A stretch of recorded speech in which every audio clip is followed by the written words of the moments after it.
ಇದ್ರು ಕೂಡ ನೀವು ಅವ್ನ ಗಾಡಿಗಳು ಹೆಂಗ್ ಹಿಡಿದ್ರಿ? ಯಾರ್ರಿ ನಮ್ಗೆ ಯಾರು ಪಾಸ್ ತೋರಿಸಿಲ್ಲ. ಆಮೇಲೆ ಡಿ ಸಿ ಆರ್ಡರ್ ಇದೆ ನಾನು ಸೀಸ್ ಮಾಡಿದೀನಿ.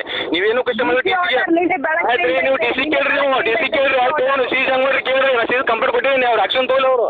ಒಬ್ಬ PSI ಆಗಿ ಈ ಮಟ್ಟಕ್ಕೆ ನೀವು ಮಾಡ್ತಾ ಇದೀರಂತಂದ್ರೆ ನಿಮ್ಮಿಂದನೇ ನಮ್ಗೆ ಸರ್ಕಾರಕ್ಕೆ ಕೆಟ್ಟ ಹೆಸರು ಬರ್ತಾ ಇದೆ. ನೋಡ್ರಿ ಮೇಡಮ್, ನೋಡ್ರಿ ಕೆಟ್ಟ ಹೆಸರು ನಮ್ಮ ಡ್ಯೂಟಿ ಮಾಡ್ತಾ ಇದೀವಿ ನಾವು. ಯಾರು ಕೆಟ್ಟ ಹೆಸರು ಬರೋ ಉದ್ದೇಶ ನಮಗಿಲ್ಲ. ಮಾಡ್ತಾ ಇದ್ರಿ ಇಂತ ಇದ್ರಿಂದ ನಮ್ ಸರ್ಕಾರಕ್ಕೆ ಕೆಟ್ಟ ಹೆಸರು ಬರತೈತಿ ನಿಮ್ಮಂತ ಕೆಲವೊಂದು ಆಫೀಸರ್ಗಳಿಂದ. ಮೇಡಮ್ ರೀ, ನೀವು ತಪ್ಪು ತಿಳ್ಕೊಂಡಿದ್ದೀರಿ. ನಾವು ಯಾವ ರೀತಿ ಬೇರೆ ಯಾರು ಕೆಟ್ಟ ಉದ್ದೇಶ ನಾವು ಡ್ಯೂಟಿನ ಮಾಡ್ತಾ ಇದೀವಿ. ಇಲ್ಲ ನೀವು ಬಂದ್ ಭೇಟಿ ಆಗ್ರಿ. ಎಲ್ಲಿದ್ರಿ ನೀವೀಗ? ಯಾರ್ರಿ? ಅಲ್ರಿ ನಾಯಕ್ ಭೇಟಿ ಆಗ್ರಿ ನಿಮಗೆ. ಮೇಡಮ್ ನಿಮಗೆ ಯಾಕೆ ನಾಯಕ್ ಭೇಟಿ ಆಗ್ಬೇಕು? ಮತ್ ನೀವು ಬೇಕಾದವ್ರ ಹಂಗ ಓನ್ಯಾಗ ಹೋದವ್ರು ಎಲ್ಲರ ಮೇಲೆ ಕೇಸ್ ಹಾಕೊಂತ ಹೋಗ್ತೀರಿ ನೀವು? ನೋಡ್ರಿ, ನಮ್ಗೆ ಯಾರು ತಪ್ಪಾಡ್ತಾರ ಕೇಸ್ ಹಾಕೋನೆ, ಅದು ನಮ್ ಡ್ಯೂಟಿ. ಆಯ್ತ್ರಿ, ನೀವು ಏನಾದ್ರು ನಿಮ್ ತಪ್ಪಿಲ್ಲ ಆದ್ರೆ ನೀವು ಕ್ವಶನ್ ಮಾಡ್ರಿ, ಎರೇಸ್ ಮಾಡ್ರಿ. ನೀವು ಯಾರ್ರಿ ಕಾನೂನು ಕೈಯಾಗ ಹಿಡ್ಕೊಂಡ್ ಅಡ್ಡಾಡ್ತೀರಿ? ಓರಲಿ ಕಾನೂನು ನೋಡ್ರಿ, ಯಾರ ಕೈಯಾಗೂ ಇಲ್ಲ. ಕಾನೂನು ಪಾಲಿಸೋರ್ ನಮ್ಗೆ ಅಷ್ಟೇ ಇದೆ. ಅದು ನಮ್ಗ್ ಕಲ್ಸಾಕ್ ಬಂದಿದ್ದಾರೆ ಇಲ್ಲಿ ಬಂದು. ನಾವೇನು ಯಾರು ಕಲ್ಸೋದಿಲ್ರಿ ಮೇಡಮ್, ನೀವು ತಪ್ಪು ತಿಳ್ಕೊಂಡಿರಿ ಅಷ್ಟೇ.